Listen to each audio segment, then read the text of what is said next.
संभावना में ही कहीं हर संभव पनपता है, संभव सदा ही संभावनाओं से होकर गुजरता है। नमस्कार, मैं हूँ आरजे नितिन। अलीगढ़.com पर आपका स्वागत है। एक किसान था, इस किसान की एक बेटी थी और इस किसान ने गांव के जमींदार के पास में धन कर्जा उधार ले रखा था। इस किसान की बेटी ने असंभव काम को संभव करके दिखाया। दोस्तों, अगर ये कहानी आपको पसंद आती हो तो आप इसे लाइक कीजिएगा, शेयर कीजिएगा और सब्सक्राइब कीजिएगा। कहानी की शुरुआत करते हैं। बहुत पहले की बात है, एक गांव में एक किसान था और उस किसान की एक सुंदर बेटी भी थी। दुर्भाग्य से इस किसान ने गांव के जमींदार से बहुत सारा कर्ज उधार ले रखा था। यह जमींदार बूढ़ा था, कपटी था और मन से कुरूप भी था और धूर्त भी था। इस बूढ़े जमींदार की शादी नहीं हो रही थी। इस जमींदार के मन में आया कि क्यों ना ये किसान की बेटी सुंदर है, इस किसान की बेटी के साथ सामने अपनी शादी का प्रस्ताव रखा जाए।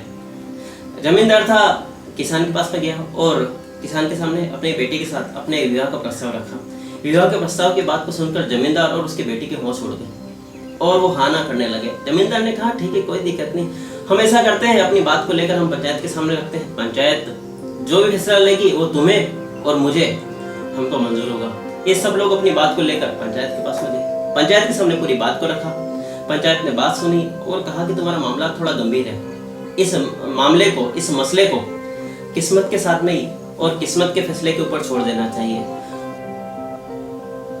पंचायत ने कहा कि जमींदार, नीचे पड़े पत्थरों के ढेर में से 2 पत्थर उठाए, उनमें से एक गोल पत्थर काला और एक गोल पत्थर सफेद। इन दोनों पत्थरों को थैले में डालेगा और किसान की बेटी बगैर देखे इनमें से कोई एक पत्थर निकालेगी। इनमें 3 विकल्प रहेंगे। अगर किसान की बेटी ने काला पत्थर उठाया तो उसको जमींदार से शादी करनी पड़ेगी और किसान का सारा कर्जा माफ कर दिया जाएगा। दूसरा विकल्प, अगर किसान की बेटी ने सफेद पत्थर उठाया तो उसको जमींदार से शादी नहीं करनी पड़ेगी और किसान का सारा कर्जा माफ कर दिया जाएगा। तीसरा विकल्प ये कि अगर किसान की बेटी ने पत्थर उठाने से मना कर दिया तो किसान को जेल में जाना पड़ेगा।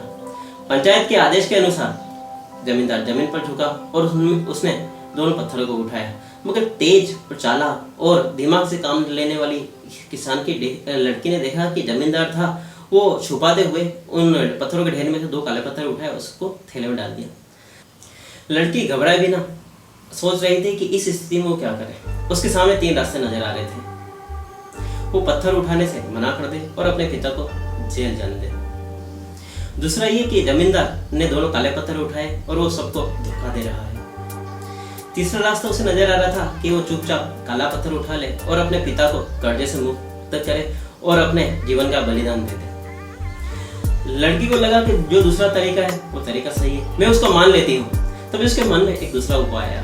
लड़की ने थैले में हाथ डाला और थैले में से एक पत्थर उठाया और पत्थर की तरफ देखे बगैर उसने पत्थर को हाथ से गिरने का नाटक किया और उसका जो पत्थर था वो जमीन पे पड़े हजारों पत्थरों के ढेर के अंदर मिल चुका था। अब किसी को नहीं पता था कि लड़की ने कौन सा पत्थर उठाया था और लड़की को भी नहीं पता थी। लड़की ने पंचायत के सामने कहा कि मेरा तो पत्थर है, इन पत्थरों के ढेर में से गिर गया है और अब आप थैले में हाथ डालिए, हाथ डालकर देख लीजिए कौन सा पत्थर बचा हुआ है। जो पत्थर नहीं बचा हुआ है वही मैंने पत्थर दूसरा उठाया था। पंचायत ने थैले में हाथ डाला, थैले में हाथ डाल के देखा तो उसके अंदर काला पत्थर था। सबने माना कि लड़की ने सफेद पत्थर ही उठाया था।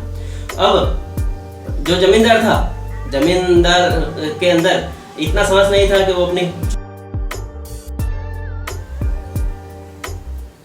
किसान की इस बेटी ने असंभव काम को संभव करके दिखाया। दोस्तों, हमारे जीवन में भी अधिकतर ऐसा ही होता है। कामयाबी की ओर जाता हुआ हर रास्ता हमको धुंधला सा नजर आता है। हमें पता है कि सामने मंजिल खड़ी हुई है, मगर हम ऐसी परिस्थिति में सकारात्मक तरीके से अगर हम सोचें तो इस किसान की बेटी की तरह हम भी हमारी मुश्किलों को दूर कर सकते हैं। हमारे सपने हमारे सहारे होते हैं और हमारे सपनों को कहानियां सच करती है, इसलिए हम कहानियां सुनाते हैं। मिलते हैं दोस्तों फिर हम एक नई कहानी, नई स्टोरी के साथ में। तब तक के लिए थैंक यू, धन्यवाद, बाय बाय, जय हिंद।